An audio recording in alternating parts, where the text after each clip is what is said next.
সুপ্রভাত, কেমন আছো সবাই? আশা করি সকলে ভালো আছো। আমিও ভালো আছি। সকালবেলায় ডেলিকার রুটিন এটা।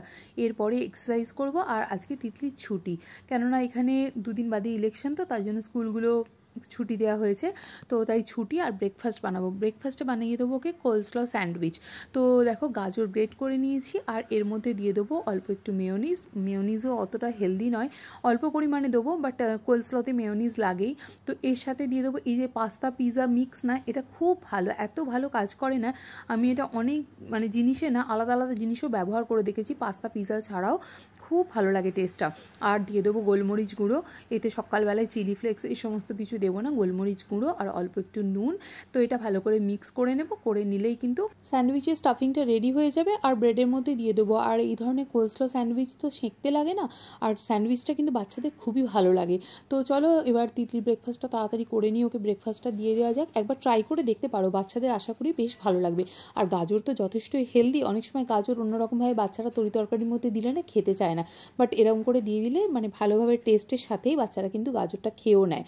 তো একবার ট্রাই করে দেখতে পারো, আশা করি ভালো লাগবে। আর এই দেখো, ব্রেডের সাইডগুলো কেটে নিয়েছি। আর এই কাটা সাইডগুলো না আমি কী করি, অনেক সময় অল্প বাটারে ভেজে নিয়ে না ব্রেড স্টিকের মতো ইউজ করে নিই, বা কখনো কখনো যখন আলু টিক্কি বা ছোলার টিক্কি এগুলো বানাই না, তার সাথে ওগুলো একদম মিক্সিতে গুঁড়ো করে নিই, ওর সাথে মিক্স করে দিই, কোনো না কোনোভাবে ওটা ইউজ হয়েই যায়। তো চলো তিতলিকে দিয়ে দিই ওর ব্রেকফাস্ট। আর আমার ব্রেকফাস্ট একটু অন্য রকমের, আমার একটু মুগ ছোলা এই ধরনের ব্রেকফাস্ট করতে ভালো লাগে। মুগটা তো ভীষণই প্রেফার করি, তো মুগ কড়াই সেদ্ধ খেতে আমি ভীষণই ভালোবাসি। আর এই দেখো, মুগ কড়াই সেদ্ধ বসিয়ে দিয়েছি আমার জন্য, তাতে দিয়ে দিয়েছি মিষ্টি আলু। আমার দুদিন হয়ে যাবে এটা আর কি। অতটা তো মিষ্টি আলু, অতটা মুগ কড়াই তো খাবো না। আর তার মধ্যে দিয়ে দিয়েছিলাম অল্প একটু নুন, হলুদ, অল্প একটু সর্ষের তেল, গোটা কাঁচা লঙ্কা, একটু মিষ্টি। আর এ দেখো, পুরো মুগ কড়াই সেদ্ধ সুন্দর করে সেদ্ধ হয়ে রেডি হয়ে গেছে। তো চলো আমিও ব্রেকফাস্টটা সেরে নিই। Good afternoon to all my dear friends. Afternoon time হয়েছে আর আবার যথারীতি চলে এসেছি কিচেনে। আর কিচেন আফটারনুন টাইমের ডিপার্টমেন্টটা হচ্ছে কিচেন ডিপার্টমেন্ট আমাদের। অ্যাকচুয়ালি সারা জায়গাটাই আমাদের অফিস ঘর, যখন যেখানে দরকার পড়ে সেই ডিপার্টমেন্টে আমরা বিরাজমান থাকি আর কি। এই হচ্ছে ব্যাপার। এখন হচ্ছে কিচেনের কাজ। তো কিচেনে চলে এসেছি, এবার বানাবো লাঞ্চ। আর লাঞ্চে বানাবো একদম সাদামাটা কিছু খাবার, কারণ সকাল থেকে অনেক কটা দরকারি কাজ আজকে সেরে নিয়েছি। যেদিন বেশি ক্লিনিংয়ের কাজ থাকে না তো সেদিন আমি ট্রাই করি যে আজকে যখন ক্লিনিংটা বেশি নেই তো মশলাপাতিগুলো করে রাখার চেষ্টা করি। আজকে যেমন রসুনটা ছাড়িয়ে রাখবো, অল্প একটু রয়েছে ফ্রিজেতে আর কি, গোটা রসুন আর কি ছাড়ানো আছে, তো বাকিটা ছাড়িয়ে একবারে তবে পেস্টটা বানাবো বেশি করে। আর আদাটা বাটবো, তার সাথে করব টমেটোর পেস্ট, করে না এগুলো যদি ফ্রোজেন করে রেখে দেওয়া যায় না, আগে যেদিন যেদিন আমাদের নানা রকমের রোজের একটা করে কাজের তো আমরা তালিকা বানিয়ে নিই অবশ্যই করে, টু ডু লিস্ট প্রত্যেকেই তোমরা নিশ্চয়ই করো। তো সেটার জন্য কি হয়, তখন রান্নাটা না বড্ড অবহেলা হয়ে যায় রান্নাটার ওপর, এবং সেই অবহেলার এফেক্টটা কিন্তু বাড়ির অন্য ফ্যামিলি মেম্বারদের ওপর পড়ে। তো সেই জন্য ভাবছি আজকে মশলাগুলো করে নিয়েছি সকালবেলা, এবার তাড়াতাড়ি করে লাঞ্চ বানাবো। তো লাঞ্চে আজকে করবো লাউয়ের কোপ্তা আর মূলো শাক ভাজা। মূলো শাকটা না ভীষণ ভালো লাগে, আর আমি মূলো শাকটা একটু কিন্তু মিষ্টি দিই। আমি, তোমরা কিরমভাবে করো আমি জানি না, তো আমি আমার মা ঠাকুমাকে দেখেছি যে মূলো শাকে না একটু মিষ্টি দিতে, অন্য শাকে নয় কিন্তু, সর্ষে আর শুকনো লঙ্কা ফোড়ন না, তাতে অল্প মিষ্টি দিয়ে মিষ্টি মিষ্টি করে। তো মূলো শাক ভাজবো আর করবো লাউয়ের কোপ্তা।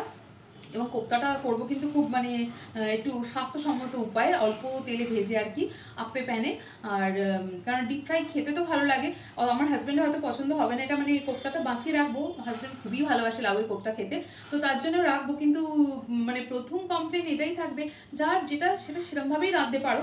হ্যাঁ, একটু ডিপ ফ্রাই হলে খেতে ভালো হয়, কিন্তু খেতে তো ভালো লাগে, কিন্তু সেই মজা করে খেতে গিয়ে সাজা পেতে হয়, সেটা আমার আর কি। বেশি তেলে ভাজা খেতে গেলে না সবসময় মনে চিন্তা হয় যে এটা ভেতরে গিয়ে জমছে তেলটা, সেইটা শান্তি করে খাওয়া হয় না। অশান্তি করে কোনো কিছু খাওয়ার থেকে যদি হেলদি উপায়ে বানিয়ে নিয়ে শান্তিপূর্ণভাবে খাই, সেটা বেশি হেলদি এবং বেশি দরকারি, এটা আমার মনে হয়। তো এই হচ্ছে কথা। তো চলো চটপট করে লাঞ্চ বানাতে হবে।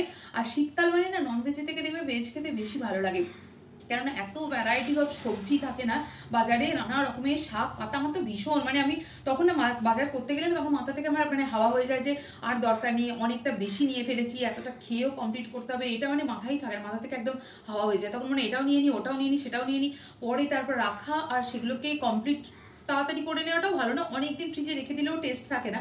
তো তখন মনে হয় কেন নিয়েছিলাম, কিন্তু আবার সেই পরের সপ্তাহে গিয়ে আমি সেই ভুলটাই করি। তো শীতকাল বরাবরটা এরকমই চলতে থাকে, এই হচ্ছে কথা। তো চলো লাঞ্চ বানাতে হবে। আর বলতে পারছি না যে আজকে ব্লগটা যে মানে করছি সেটা কবে পোস্ট করতে পারবো, কেননা আগামী দিনে বেশ মানে সামনের সপ্তাহটা আর কি প্রচন্ড ব্যস্ততার মধ্যে কাটবে। কারণ হাজব্যান্ডের পরপর কতগুলো ট্রেনিংও রয়েছে, যাওয়ার বিভিন্ন রকম শিডিউল আছে, তার সাথে আছে হাজব্যান্ডের ইলেকশন ডিউটি, মহারাষ্ট্র ইলেকশন। তো ইলেকশনের দিন তো ডিউটি আছে, তার সাথে আবার কাউন্টিংয়েও আছে। তো পরপর 3-4 দিন খুব একটা মানে জটিল ব্যস্ততা, বুঝতেই পারছো। শুধু যে কাজে যাচ্ছে আসছে তা নয়, ইলেকশনের ব্যাপার মানেই আমরা একটুখানি টেনশনের মধ্যেই থাকি, আর এই ধরনের ডিউটিগুলো পড়লে একটু টেনশনই থাকা হয়। তো সেই হচ্ছে কথা। আর তার সাথে আবার মানে একই সাথে সব কটা পড়ে গেছে, এক তো হাজব্যান্ডের ইলেকশন ডিউটি, আবার তার সাথে মানে কাউন্টিং এর দিনেও ডিউটি, আবার তার সাথে সেই দিনই তিতলিরও সিবিএসসি একটা অল ইন্ডিয়া কুইজ কন্টেস্ট পড়ে গেছে। তো ওর পরপর 2 দিন, একদিন অলিম্পিয়াডের এক্সাম পড়ে গেছে অন্যান্য জায়গায়। তো এই হচ্ছে ব্যবস্থা। তো এই সবগুলো যেহেতু অনেক সময় না মানে অনেক নিজের লোকজনরা ভেবে বসে হয়তো যে আমরা দূরে থাকি মানে অনেক আনন্দে এবং সবকিছু থেকে একটা অ্যালুপ হয়ে আমরা হয়তো মানে খুব এনজয়ের সাথে লাইফটা কাটাই। বাট যখনই অনেক কিছু হেক্টিক শিডিউল চলে আসে এবং সেগুলো শেয়ার করার জন্য কেউ থাকে না, তোমাকে একলাই ভাবনা চিন্তা করতে হবে, একলাই তালিকা বানাতে হবে এবং একলাই সব কাজগুলো গুছিয়ে করতে হবে, তখন কিন্তু অনেকটা মানে চিন্তা, নিজেরই টেনশন, মানে সব কিছুই একসাথে হ্যান্ডেল করতে হয়, এই হচ্ছে ব্যাপার। তো যাই হোক, একটু ইমোশনাল হয়েই পড়ি, আর সেই ইমোশনটা শেয়ার করারও দরকার আছে। তো সেই জন্য মনে হলো যে শেয়ার না করলে না আমরা বড্ড দমবন্ধ জীবন কাটাতে শুরু করে দিই, এই হচ্ছে ব্যাপার। কেননা আমরা দেখি যখন নেটিভে না তোমার কেউ না কেউ আশপাশ পড়োশ আর বা কি বলবো আত্মীয় পরিজন ক্লোজ কেউ না কেউ থাকে, তার কাছে শেয়ার করে নেওয়া যায়। কিন্তু যখন দূরে থাকা হয় না, আর আমি মুম্বাইয়ে আমার 24 বছর কেটে গেল, তো তো এখানে সম্পর্কগুলো কিন্তু বেশ মানে ক্লোজ ফ্রেন্ড সম্পর্ক সব ভালো, বাট সেরকম না, মানে অনেকটাই অফিসিয়াল থাকে আর কি জিনিসগুলো। তাই জন্য আমরা অত ফ্র্যাঙ্কলি ফ্রিলি সব কথা মানে পেট খুলে বলে ফেলতে পারি না, এই হচ্ছে ব্যাপার। তো যাই হোক, তো চলো বাবা আর বকবক করবো না, কাজে মন দিয়ে এবার চটপট করে। আর এখানে দেখো আপ্পে প্যানে কোপ্তাগুলো ভাজতে বসিয়ে দিয়েছি, কম তেলে কিন্তু বেশ ভালোই হয়ে যায়।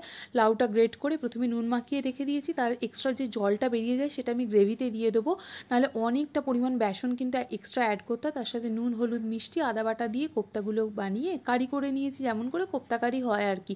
আর তার সাথে আজকে আছে রুটি, মূলো শাক ভাজা, লাউয়ের কোপ্তা, দই আর শশা। তো চলো এবার লাঞ্চ টাইম হয়ে গেছে, লাঞ্চটা সেরে ফেলি। তো লাঞ্চ বানাবার আগে দেখো এরকম টমেটো পিউরেকে নামিয়ে এরকম বাটি বাটি করে ফ্রোজেন করে নিয়েছি, আর এগুলো এবার বার করে নেবো, নিয়ে একটা বক্সে রেখে দেবো।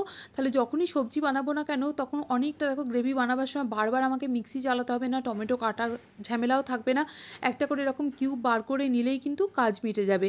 আর এরমভাবে যদি ফ্রোজেন করে রাখা হয় তাতে কোনো জার্মস ব্যাকটেরিয়া কিছুই আসে না এবং অনেক দিন পর্যন্ত ভালো থাকে। তো আদার দেখো বেটে নিয়েছি তার কিউবগুলো, এবার এগুলোকে জিপলক ব্যাগে ভরে রেখে দেবো।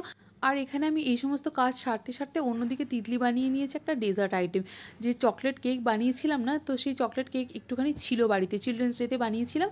তো তার উপরে আইসক্রিম দিয়ে ড্রাই ফ্রুটস আর চকলেট সিরাপ দিয়ে সুন্দর একটা ডেজার্ট বানিয়ে নিয়েছে। তাও আমাকে বলছে যে মা তাড়াতাড়ি চলো হাতের কাজগুলো সেরে নিই, দুজনে মিলে বসে ডেজার্টটাকে এনজয় করব। তো মিষ্টির সাথে আজকের ব্লগটা এখানেই এন্ড করছি। তো দেখা হবে আবার একটা নতুন ব্লগের সাথে।